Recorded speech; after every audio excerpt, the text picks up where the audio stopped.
খুবই নিম্ন কোয়ালিটির। 5 ফুট 4.5 5। তো এই যে 2-3 বার নাকি নিচে বাড়ি খাইছে। এটা কিন্তু মূলত একটি চাইনিজ বাইক, বাট হান্টার হচ্ছে আপনাকে একটা ওল্ড স্কুল ভাইব দিবে, আর এটা আপনাকে একদম মডার্ন স্কুল ভাইব দিবে।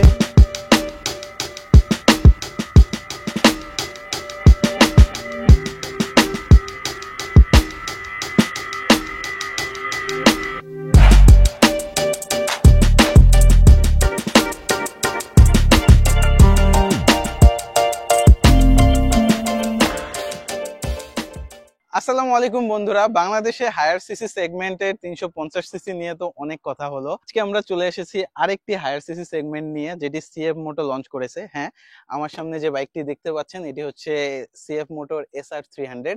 আজকে আমরা এটার ফার্স্ট রাইড ইমপ্রেশন ভিডিও দিব এবং টুকটাক আলোচনা করব যে 350 সিসি এবং 300 সিসি সেগমেন্টের বাইকগুলোর মধ্যে কি ডিফারেন্স আছে এবং কি কি মিল অমিল আপনারা পাবেন। তো চলুন ভিডিওটি শুরু করা যাক।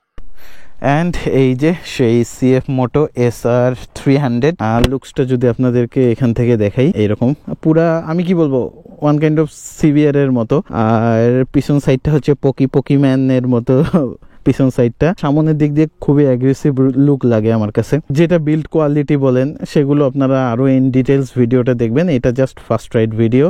এখানে জাস্ট আমি আমার ধারণাটা দিব, যেহেতু আমি হান্টার 350 চালালাম এতদিন, 2000 কিলো চালানো অলরেডি ডান। এখন 300 সিসি আমার কেমন ফিল হয় সেই এক্সপিরিয়েন্সটা আপনাদেরকে বলবো। চাবি তো ভুলে গেছি, ভাই চাবি দেন। নাইস ক্যাচ, বিসমিল্লাহ।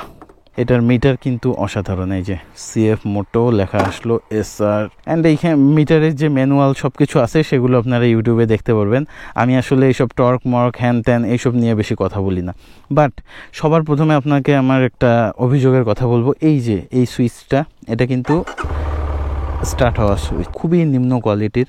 এরকম লাগছে আমার, মানে খুব মন খারাপ হয়েছে যখনই এটা স্টার্ট দিছি। এই সুইচে হাত পরেই আমার খুব খারাপ লাগছে। যাই হোক, চলুন একটা রাইড দিই, কি অভিজ্ঞতা হয়। বিসমিল্লাহ। আরপিএম মিটার 2000-এর একটু বেশি, তারপরে কমে যায়। আপনারা জানেন যে হায়ার সিসি বাইকগুলোর আরপিএম সবসময় হাই থাকে। 30 সেকেন্ডের মতো স্টার্ট দেওয়ার পরে আস্তে আস্তে আরপিএম লো হয়ে যায়। দেখুন এখন 2000-এর পিছনে আছে।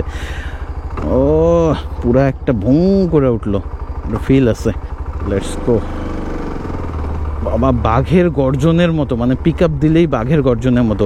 আর সবার প্রথমে যেটা বলি, এটার ক্লাচটা হচ্ছে কি বলবো, মাখন বলে না, মাখন একটা ডায়লগ। এই ক্লাচটা হচ্ছে একদমই মাখন।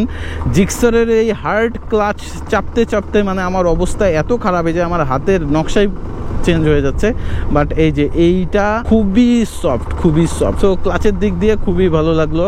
এটা একটা গেল, কিন্তু বাইকটায় না একটা ঘ্যার ঘ্যার ঘ্যার ঘ্যার ঘ্যার ঘ্যার আওয়াজ আছে। এই আওয়াজটা কিন্তু এনফিল্ডেও আছে, এমন না যে শুধু এইটাতে আছে। এই যে ছাড়তেছি ঠিকই, কিন্তু ঘ্যার ঘ্যার ঘ্যার ঘ্যার আওয়াজ আছে। একটু পিক আপ দিলে আসলে পাওয়ার খুব ভালোই পাওয়া যাচ্ছে। ও নাইস, ও নাইস।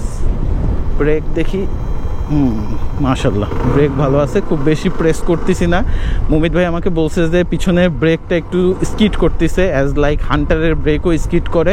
সো এই জন্য ব্রেকটা আর বেশি প্রেস করলাম না। বাট হ্যাঁ, যদি আমি সামনের ব্রেকের রেসপন্স বলি, খুবই ভালো, খুবই ভালো রেসপন্স। আর যদি আমি আপনাকে লুকিং গ্লাসের কথা বলি, লুকিং গ্লাস যেটা 450 সিসি SR, সেটা লাগালে আরও বেটার হবে। এর হাইটের কথা বলি, আপনারা জানেন আমার হাইট হচ্ছে 5 ফুট 4.5 5।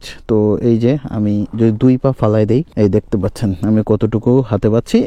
এনাফ দেখলে মনে হবে যে বাইকটা অনেক উঁচা, কিন্তু খুবই ভালো আমার জন্য, মানে কমফোর্ট, একদম কমফোর্ট। 300 সিসি 350 সিসির মধ্যে যদি ডিফারেন্স বলি, এটার পাওয়ারটা হান্টারের থেকে বেশি আগে জেনারেট করতে পারছে। মানে এই যে দেখেন গাড়ি অনেক আগে যাচ্ছে। আর যদি আমি আপনাকে টার্নিং রেডিয়াসের কথা বলি,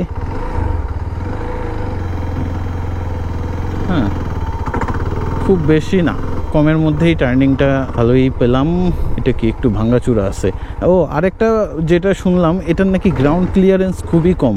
ডাবল নিয়ে অমিত ভাই যতবারই চালাইছে 2-3 বার নাকি নিচে বাড়ি খাইছে।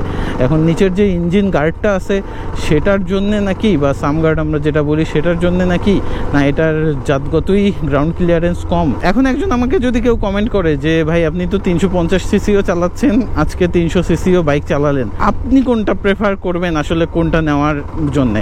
ফার্স্ট অফ অল ভাই দুইটার সেগমেন্ট আলাদা।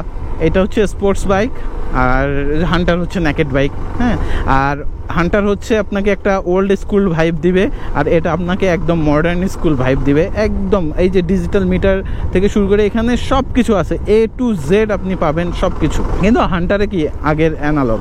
আসলে টেস্ট ভেরি করতেছে, আপনি কেমন টেস্টের বাইক চালান, আপনি কেমন নেকেড চালান নাকি স্পোর্টস বাইক পছন্দ করেন এটার উপর। যেমন পার্সোনালি আমাকে যদি কেউ বলে আমার স্পোর্টস বাইক খুব একটা বেশি পছন্দ না, এটা আমার পার্সোনাল রিজন থাকতেই পারে। আবার অনেকের আছে নেকেড বাইক তার পছন্দ না, তার স্পোর্টস বাইক পছন্দ।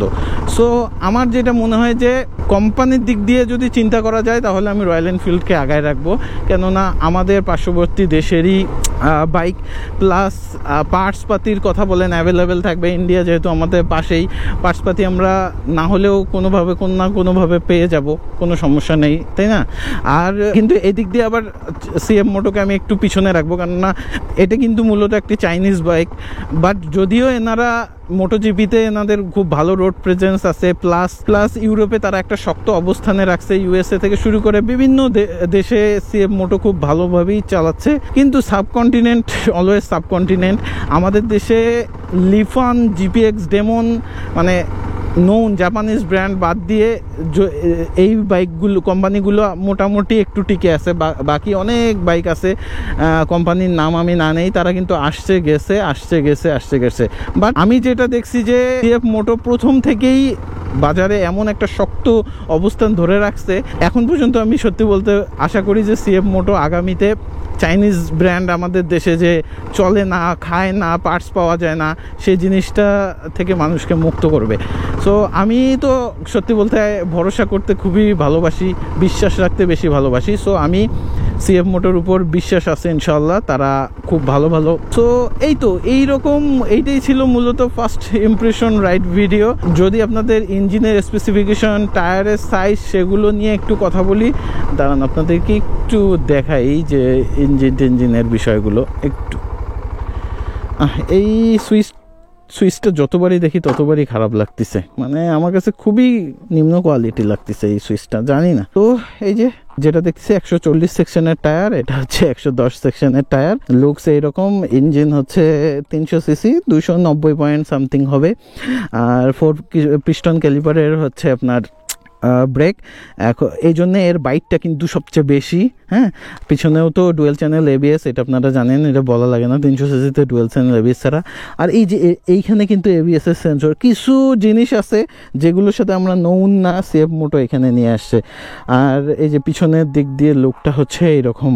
তো কেমন ওভারঅল আপনারা একটা কমেন্ট করবেন SR 300 কেমন লাগতেছে আপনাদের, এবং আপনারা এর ভবিষ্যৎ কি দেখেন। তো সর্বোপরি আমি লাস্টে একটাই কথা বলবো, এই বাইকটা যারা নেবেন তারা অবশ্যই একটা জিনিস এনশিওর হয়ে নেবেন যে এর পার্টসপাতি থেকে শুরু করে সব কিছু যেন সিএফ মোটো আপনাদেরকে আফটার সেল সার্ভিসটা খুব ভালো মতো দেয়, অ্যান্ড আপনারা নিঃসন্দেহে নিতে পারেন। আর হ্যাঁ, ফার্স্ট ইমপ্রেশন ভিডিও কখনোই একটা বাইক নেওয়ার জন্য ডিসিশন মেকার হইতে পারে না। সো আপনারা নিজে আগে বাইক চালান, এই বাইকটা টেস্ট রাইড দেন আপনারা ডিসাইড করবেন যে এই বাইকটা আপনারা নেবেন কি না। আশা করি রয়্যাল এনফিল্ড সিরিজের ফার্স্ট ইমপ্রেশন রাইড ভিডিওগুলো যেমন আপনারা ভালো লাগছে, তো এই বাইকের ফার্স্ট ইমপ্রেশন ভিডিওটাও আপনাদের ভালো লাগবে। আর কোনো ভুল ত্রুটি হলে মাফ করে দিবেন, আর আপনারা অবশ্যই কমেন্টে জানাবেন যে কেমন লাগে আপনাদেরকে। আজকে বিদায় নিয়ে নেই, রোজার দিন, অনেক কষ্ট হচ্ছে কথা বলতে, সত্যি বলতে। আসরে আজান দিছে, এখন আসরে আজান নামাজ পড়ে আমরা চলে যাব।